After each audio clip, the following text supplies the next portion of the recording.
Welcome back. We've got a special menu prepared for you two tonight. Yay! And there's good food too! No, the boss is the best.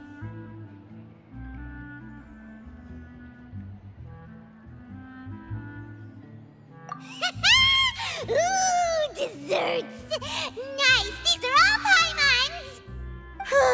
Paimon's already starting to forget what happened today.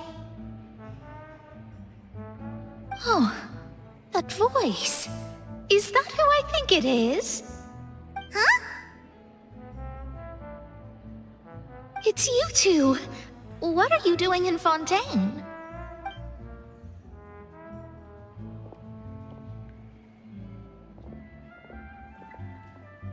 Mona?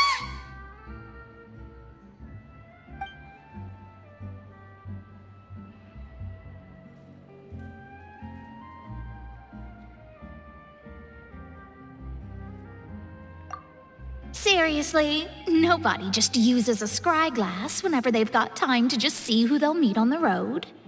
Still, we didn't expect to see you here. Wait, you're not a Fontainian, are you, Mona? Well, I have some business to attend to here, so I booked a hotel in the city. I was just out for a stroll when I bumped into you. Quite unexpectedly, if I might add. Why did you think I was from Fontaine, though? Is that because Magistus doesn't sound much like a Mondstadter surname? Yeah, let's go with that. Well, I used to have my own surname, which was, well, some other thing.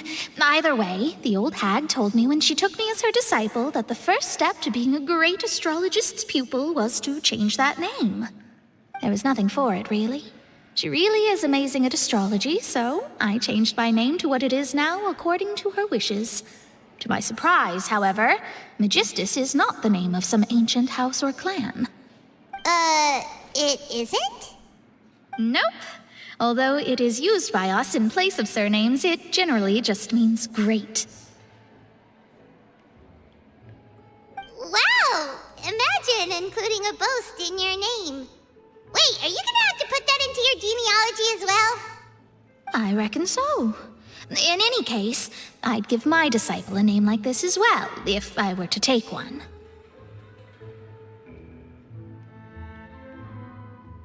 Astromancer Barbeloth Trismegistus.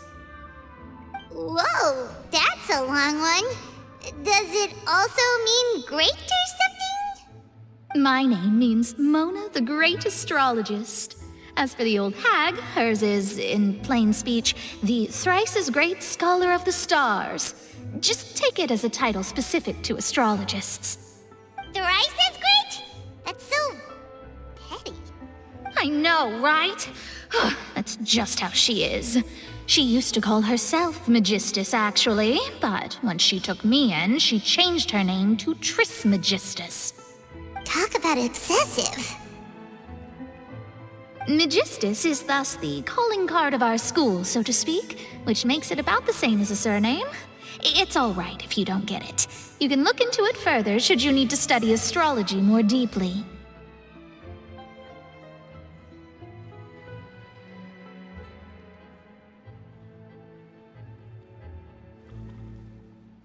That sounds terrible! Ugh. But anyway, you're not Fontainian, are you, Mona? You're from Mondstadt, right? Well, I was born in Mondstadt, yes. My parents migrated to Dornman Port, and I traveled with the old hag for a while, after which I settled down in Mondstadt City. Oh, that's a good thing then. At least we know you won't be dissolved by Fontaine's waters. Speaking of that, I'm sure you're aware that a bunch of things have happened here in Fontaine, right? I know you're not a local, but I'd avoid getting too close to any water that looks strange all the same. There's something ominous about it. Well, the water, I mean.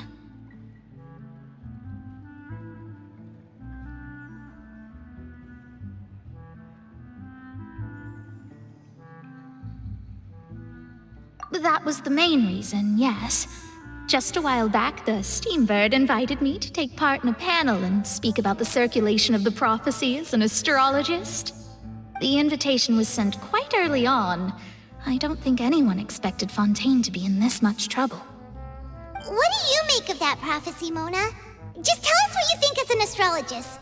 Your word would go a long way to make things more certain and less scary.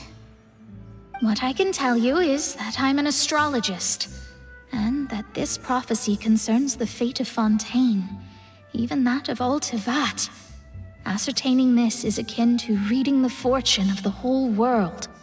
I'm afraid that this is not something that just anyone can do. If I could do it, you would no longer call me an astrologist, but a visionary. But on the flip side, the prophecy is so huge and powerful that it must surely come from a powerful visionary. Its contents involve the fate of the world. Disregarding it would be a mistake. A visionary? Sounds really powerful and all, but does such a person really exist? Of course. The old hag could do it, and I'd bet there are others amongst those Hexenzirkel colleagues of hers who could do something similar.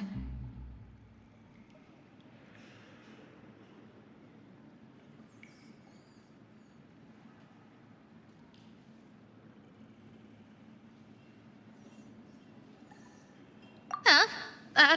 Are you sure? All right, I'll help you. It isn't often that I see you with such a serious look on your face. I'll tell you once I hear back from her. Thanks, Mona. You're amazing as always. Oh, well, this is something only I can do after all. So yes, your praises are quite welcome. That's the greatest of astrologists for you! Of all the people we know, you know the star's the best! Indeed, indeed. That's the spirit. Oh, sorry. I came to see what all the commotion was about. If there's anything you need, do not hesitate to inform the Spina di Rosula. Oh, whoops. Guess we were getting a little too carried away there. Well, I'll go tend to my own business now. If I receive any news, I'll be sure to come find you two again. And there she goes, quick as rushing water. And here we are with the Spina guy giving us suspicious looks.